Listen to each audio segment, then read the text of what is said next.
Hey guys, welcome back to Legacy by Sun Life Farming.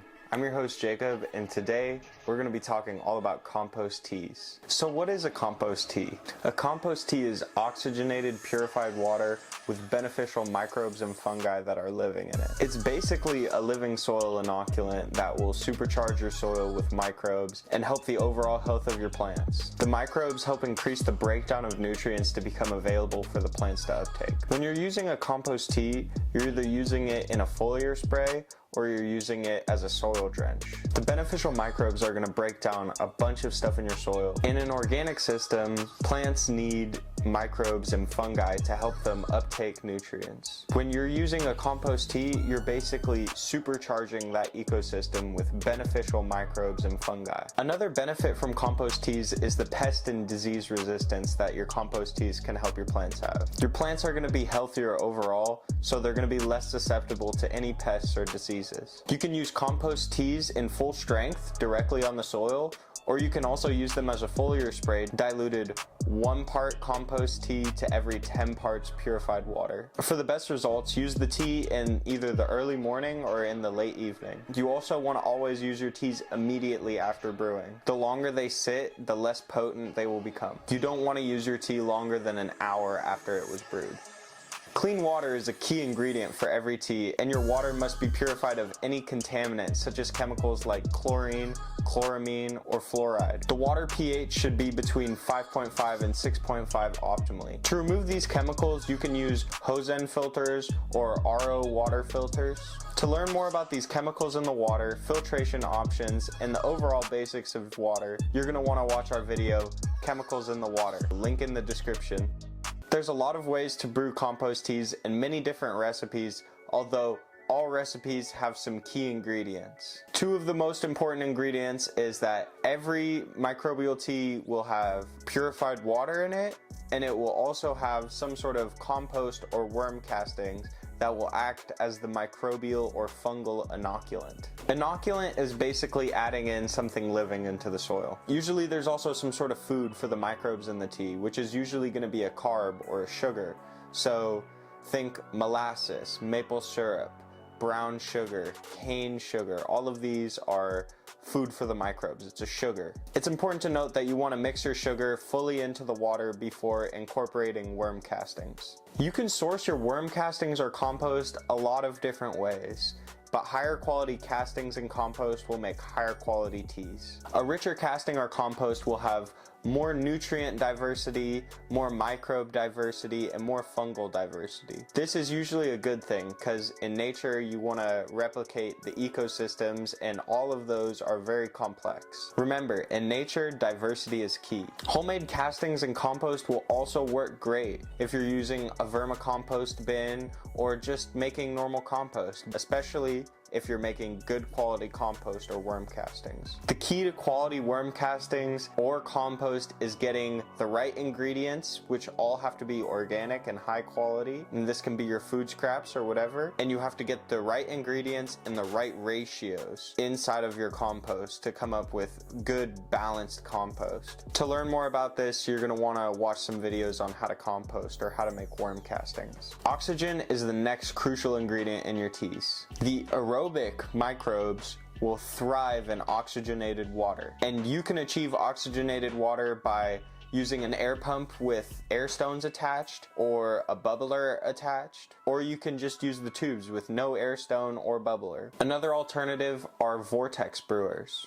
What all of these are going to be doing is adding dissolved oxygen into your water. This is crucial for the microbes because your beneficial microbes all need oxygen. So your aerobic microbes are beneficial and they only form in places with oxygen, and your anaerobic microbes, which are unwanted, those are bad microbes. So anaerobic microbes only thrive in places without oxygen. So this is going to be like you overwater your plant and then you have really soggy soil and it's not draining well.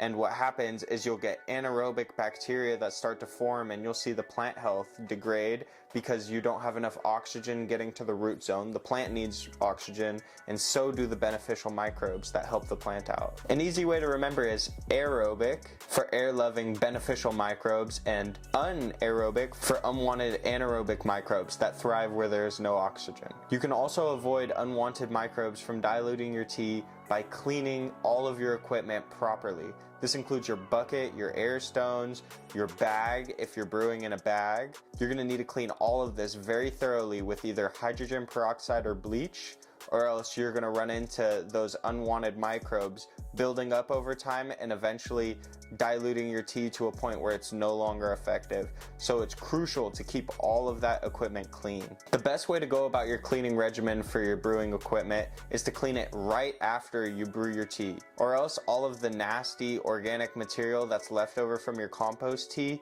will begin to crust over inside your bucket and in your bags and mold over, and it'll just get nasty and gross. So you want to clean that out immediately to make it as easy as possible for you and to make sure that your compost tea brewer is ready for the next time you need to brew a tea. So the air stones need to be bled dry after you use them, and after you bleed them dry, you can then scrub them underwater with a toothbrush, or you can soak them in hydrogen peroxide or bleach depending on how nasty yours are. After rinsing in either hydrogen peroxide or just underwater, you're going to want to bleed the air stones dry again. Always store them in a dry place after they've been bled out and dried fully. This will prevent anything from building up in your air stones over time, and you'll be able to utilize them for longer. For gardeners who don't want to make the tea themselves, there are pre-made tea options. My personal favorite and the one that I use is from Boogie Brew, and you can get their brewer kits that they have. They have a whole bunch of brewer kit options with varying price ranges and varying amounts of equipment that they have in it. But you can get literally everything you need to start brewing compost teas from the Boogie Brew website. Also, this isn't sponsored. Extreme Gardening and Roots Organic also have pre-made compost teas that you can use as well, but I've never tried them out. If you want to source a high quality casting or compost yourself, I would recommend OGS castings or Malibu biodynamic compost. Both of those are really high quality. The Boogie base is also made out of a high quality casting, so that would be another great thing to buy just by itself if you want to just source your casting or compost for your tea. Remember, your casting and your compost is your microbial inoculant. High quality mushroom compost can also be another great addition to your tea. There are some additional amendments that you can add besides just compost and your sugar to your teas. Usually one that adds in your trace minerals is recommended. So some people like to use rock dust. Some people like to use kelp because kelp has trace minerals in it. Another thing about kelp is that it also has salt, so be wary of that because too much salt can lead to problems in the garden. There's also a bunch of other additional nutrients, but if your worm castings or compost are a high enough quality and balanced enough, they're gonna have everything that you already need. So don't overcomplicate this for yourself. I don't want to deter you from making your compost teas. All of these extra ingredients are things that you can add on in the future and experiment with. So for instance, the Boogie Brew compost comes in multiple parts. So you have the Boogie base, which is their high quality worm casting. And then you also have the Boogie Boost, which is made of a bunch of different nutrients and amendments that you would normally be seeing in maybe a top dress for your soil. Let's just go over the ingredient list in the Boogie Boost. So they use soluble kelp extract, soybean hydrolysate, kelp meal, alfalfa meal, nutritional yeast, soybean meal, humates, evaporated cane juice, which is basically sugar, humic acid with potash, rock with phosphate, langbonite, and green sand. These are all great amendments for your tea, and your microbes will feast upon them and make them available for your plants to uptake. Keep in mind, if you're battling any nutrient deficiencies or you have specific things that you want to feed your plants, you can always just add that into your compost tea, and the microbes and the fungi will break it down and make it more available to your plant, it's a great way to just add things on. Instead of doing top dresses, just doing a weekly compost tea will keep your plants perfectly well fed and happy. One of the main benefits to adding all these extra amendments is that your tea is going to brew a bit faster. A tea with extra food in it may only take 24 to 36 hours to brew, while one without may need more time, like 36 to 48 hours to brew. On the line of making specialized compost teas, you can make either bacterially dominant compost teas or fungally dominant compost teas. This is going to help determine the pH of your tea. If you understand nutrient availability and how it relates to pH, your potassium and phosphorus are going to be more available in a more basic tea. Now, both of these have different benefits. For instance, cannabis likes a 50-50 ratio of fungal to microbial dominance in the vegetative state, and this is because that 50-50 ratio helps make all of the nutrients that the plant needs at that time in its life available. And as you start going into flowering and you need more P and K, you can use a fungally dominant tea, which is going to be more basic, and it's going to make your P and K more available to your plant to uptake. Another tip is that teas brewed super quickly are going to be more bacterially dominant, and teas that are brewed a bit longer are going to become more fungally dominant as more time passes on. Another factor that affects the tea is the temperature of the water. There's an optimal range for the temperature around 70 to 75 degrees. Closer to room temperature is better. The microbes really like that temperature, and they're pretty sensitive. So as you start to creep outside of those ranges, you're going to be killing off certain populations and species of bacteria and fungi in your tea.